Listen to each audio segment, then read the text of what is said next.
shares in Netflix are down more than 30% after the streaming giant reported a growth slowdown and, for the first time, a drop in subscriber numbers.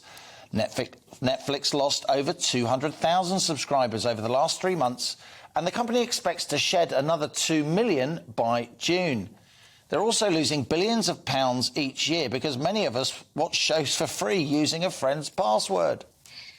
And in some quarters, Netflix has become a byword for liberal excess. Tesla founder Elon Musk has just tweeted that, in his view, the streaming giant's suffering from a woke mind virus that makes its shows unwatchable. Having said all that, Netflix still does have around 220 million subscribers worldwide and made $1.6 billion in net profit last year. So, joining me to discuss the streaming giant is Alice Enders of Enders Analysis Media Consultancy. Alice, great to have you on the show. I mean, Netflix, they're hardly heading for the poorhouse, are they? And in the end, wasn't it inevitable that at some stage their subscriber numbers would peak? Well, I think the idea is that this is the result of unforeseen events, the first of which is, of course, Russia's war in Ukraine, which caused the current quarter's results to be disappointing. It would have gained 500,000 subscribers had it not suspended services in Russia. And then I think, as you mentioned, the projection that they will lose 2 million subscribers in this quarter is very eye-popping, bearing in mind that Netflix has expanded to many developing countries which have been hit very, very hard by the cost of living crisis that is just beginning to be very palpable here, too, in terms of subscriptions, as we've already seen. The world is a big place, and Netflix has a lot of traction. It claims there's 100 million households out there that are watching its service for free. So presumably there could be quite a few more subscribers for Netflix in the pipeline. But I personally think the cost of living crisis is really beginning to hit home. Alice, the streaming giants, not least Netflix, they've been spending really big on glossy, multi-million-dollar productions. Of course, that's upending media rivals elsewhere as they struggle to catch up. But an analyst who I respect said to me the other day that the thing about Netflix, it's spending lots of money, but it's spending as if it had 1 billion subscribers rather than less than 250 million subscribers. Do you think they're overspending? I don't think their results support that assessment. They had a very healthy profit in terms of percentage of revenues.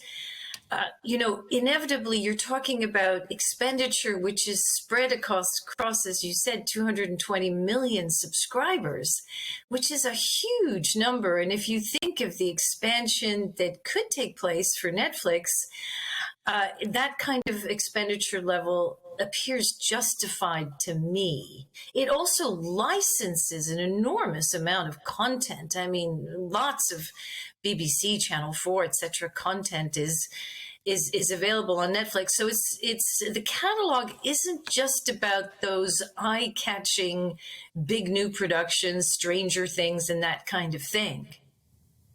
What do you make of this, Louise, as a business analyst yourself, but also as a punter, as somebody who sits on their sofa from time to time for a night in with the telly? What do you think of their output? What do you think of Elon Musk saying they caught some kind of woke virus? Do you think that's turning people off? Well, I don't know about that. I certainly don't feel sorry for Netflix. I agree with Alice. I think that this energy crisis, it has affected it. People are looking at discretionary expenditure and essential, and it's a discretionary. Yeah. And also, we've got lighter evenings, the sun's shining. Maybe I don't want to sit and watch the telly quite so much. What are Netflix doing about it? They're chasing those subscribers who are sharing their passwords. I was at the train station this morning and I asked a chap about Netflix. Netflix, and he was from America, and he said he's got 4 people sharing his password. I don't think those 4 people will become subscribers. I think Netflix have got it wrong there. They're sharing the password for a reason. Maybe they can't afford it to pay anyway. The other thing that Netflix are looking at doing, of course, is to come up with a lower-cost version, because they've sat on their laurels. They've got Amazon, Apple... competing, Disney, with their services at lower costs. So those profits that Alice referred to, maybe they should use some of those to reduce the cost of their services rather than chasing those people that were never going to be subscribers in the first place. But it is that people are walking because they're being very sensible, thinking, I need to save money. What can we lose? We can lose Netflix and go to a cheaper provider. Alice, I just wanted to ask you... if there is a way that Netflix can stop people sharing passwords, can there be some kind of face recognition, voice recognition, some kind of use of, you know, fingerprint security on your laptop or something to make sure that only certain people who are buying the account are using the account rather than lending out or even renting out their password to their neighbours?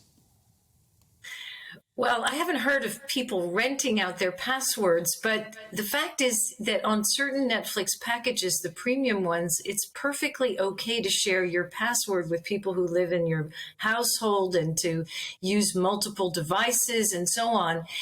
I think the challenge of piracy is very intense. It's been around for a long time. Netflix has been aware of this for many years, or at least it should be. But the fact that it's really sort of pinpointing this as a major drag on subscriber growth is new. There is technology, but it is not easy to really clamp down on password piracy. And I don't think it's ever has been for any service, to be honest. This is a problem that's shared all across the board for OTT subscription services. And this may be also the argument for advertising supported service, because of course the advertising pays for the service. Welcome to the GB News YouTube channel. You can watch us live 24 hours a day, catch up on your favourite shows and join in the conversation in the comments below. Don't forget to subscribe and you'll never miss any of our exclusive content.